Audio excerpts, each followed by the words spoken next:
सर्वप्रथम मान्य सदस्य गणेश कार्की, समय 3 मिनट।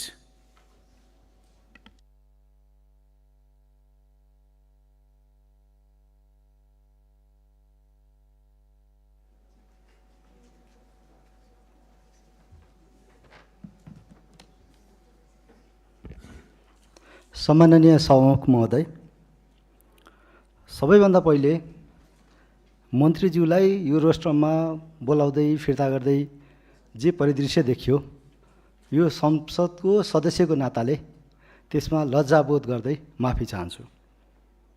बाँकी हामी पर्यटनको आधारमा यो देशको विकासको मोडल बनाउँछौँ भनेर एउटा सपना देखेको आज मात्रै होइन, 2035 सालमा बनेको होइन, आजसम्म कहिले पनि नयाँ रूपमा आएन। सङ्घीयता, त्यसपछि त्योभन्दा पछाडि अगाडि बहुदल, गणतन्त्र, लोकतन्त्र, तर पर्यटन ऐन 2035 हामीले बोकेर हिँडिरह्यौँ।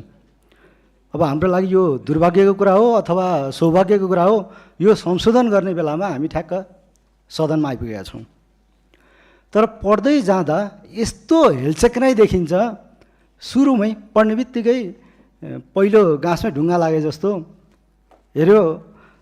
संविधानको 51 को 7 अनुसार भनेको छ, संविधानको धारामा 51 को 7 छँदै छैन।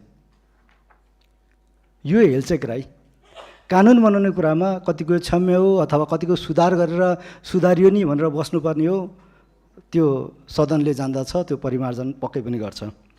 र त्यो कोट गरेको कुरा संविधानको 51 को 6 मा छ, जसमा कोट गरेर उल्लेख गरिएको छ हामी चाहिँ यो नियमहरू सङ्घीयताका आधारमा गर्छौँ, यसको लाभांश चाहिँ सबै तहमा जान्छ भनेको छ।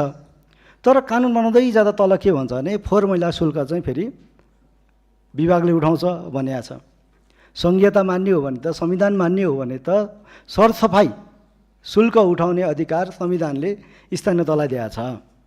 स्थानीय तहलाई अधिकार दिने, तर बजेट जति फेरि सँगै थुप्रिनेले सङ्घीयता बलियो हुँदैन।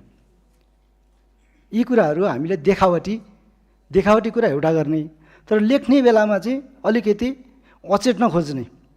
हामीले अधिकार बाँडफाँड गर्ने होइन कि अधिकार तहगत रूपमा दिने होइन कि यो हाम्रो हो खटाएर दिन्छौँ भन्ने खालको जुन सोच छ केन्द्रीकृत, त्यो यो विधेयकमा पनि देखिन्छ।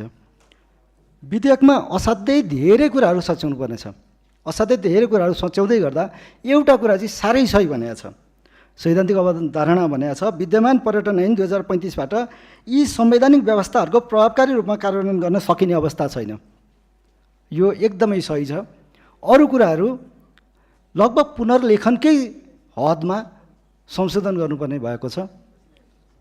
यो पुनर्लेखनका लागि यो सदनमा आएकोमा त्यो विधेयकलाई स्वागत गर्दछु।